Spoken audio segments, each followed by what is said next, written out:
Hi, I'm Desiree Brown of Desirable Home Sales, and this is my co-host Vernon Brown. Thank you for joining us again for Cut the Fat, Grow Your Wallet Financial Series. This is part 3, and so we're going to quickly recap part 1 and part 2 before we dive in. So, part 1 was really about spending and saving in a crisis.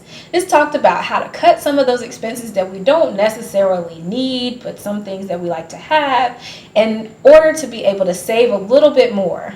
Absolutely. And part 2 was all about what to do when ish hits the fan. When life comes at you, someone loses a job, maybe someone gets sick and your expenses really skyrocket. How do we recover and how do we stop ourselves from getting stuck in this free fall? Yeah. But part 3, I have to say, is my absolute favorite. Yeah. This completely changes the dynamic, and rather than us responding to life coming at us, we're really grabbing hold of the reins and figuring out new ways we can make income. You want to talk a little bit more about income? Yeah, so income is money that you make. Simply put, that's what it is. So the money that you're bringing into your house, that's your income. And we can break it up into 2 types. There's active income and there's passive income. Absolutely. So active income is income you have to work for. You have to do all the heavy lifting, and the moment that you stop working, the income stops coming in. So think about things like your day job. If you work from 8 to 5 every day, if you don't show up for 2 weeks unannounced, that paycheck probably is going to stop coming in. Yeah. Now, on the other side of the equation, when you're talking about passive income, this is the kind of income I want in my life. That's me too. This is where I'm sleeping, but those checks are still rolling in because I've either done something or pulled together some sort of system that functions without me having to be there. Absolutely. So we're going to talk a little bit more about these 2 income types and different ideas on how you can pursue either one, whatever you choose. But the main question is, like, how do you choose what type of income to pursue? Well, I know everybody probably from that description wants the passive income, Absolutely. but that may not work for your particular life. Yeah. And there's 2 really pivotal or foundational elements that will decide which one's best for you. Right. What are those 2? It's money and it's time. So depending on how much money you have and how much time you have will determine the type of income that you might pursue. Absolutely. So let's take an example. I mean, these days, everyone sort of is looking and clamoring for masks, things such as that. So we were thinking maybe a good business idea, if you had the know-how and you had the product, would be creating masks. Yes. Now, you spoke before about money and time. How would that kind of go into that formula? Yeah, so to make a product, especially something like a mask, like you're thinking of like fabric costs, you're thinking of having a sewing machine. Hopefully you have one if you kind of are creative that way. We're talking about like having the thread and just whatever materials you need. But the cost for those things is relatively inexpensive. Like you're not making an entire dress, you're just making, a smaller square. So the cost would be relatively low, but the time needed to make it would be relatively high in order to build up your inventory. So would that be more of an active or a passive type job? I would say that's more of an active Absolutely. one. Yeah, for Absolutely. sure. Yeah. Now, on the other side of the equation, if we look at something more passive, you could think of the stock market. Yeah. A lot of people are really excited about the stock market. We have to make a video about it just to kind of talk about that. Yeah, that'd be but, good. the market's not doing too well right now, so people see it as an opportunity to invest a little bit of money, really take no time looking at it, and hopefully pull it out at a later date and make a lot of money from that. So just to kind of boil that down, a little bit of money, a lot of money, it's really based upon whatever you want to invest, but it doesn't take a lot of time. So that would be what kind of investment? That would be more of a passive investment. Absolutely. A passive income. Absolutely. Yep. So those are just 2 examples. We have a whole list here that we kind of want to walk through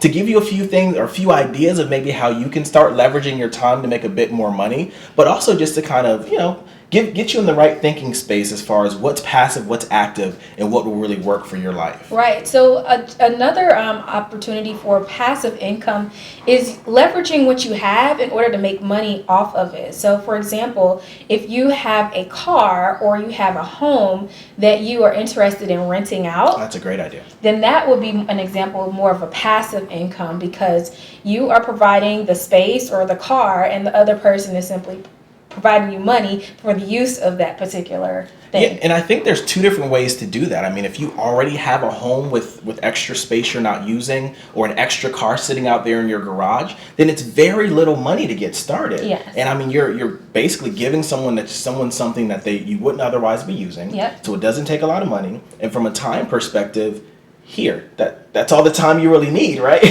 Right. And of course, it could become more of a a money situation. If you decide that you're going to rent out a home and you want to have somebody else to manage that home, Absolutely. when you hire a property manager, that is a cost, but essentially you're still getting checks in the mail on a monthly basis because your tenants decided they were going to pay their rent that month. So I think that is still a really good opportunity to get some passive income. Absolutely. Another option would be lending money. So, a lot of people are going to need money to either meet their bills or maybe go to the grocery store. Yeah. So let's say if I were to lend Desiree something, she needed $100. I said, here's $100. You can pay me back within a month or so, but you're going to have to pay me back $200. Maybe not that much, but something such as that. Literally it takes whatever money that I have that she needs. And from a time perspective, as long as I can live without that money in my pocket, we're good to go. So that could be a really nice passive investment strategy or income strategy. Absolutely. So lending money, yep, that's passive income.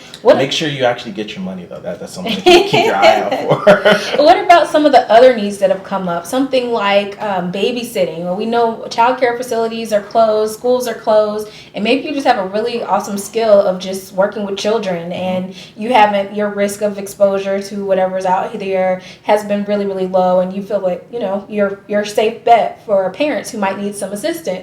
That might be a great way to make some money.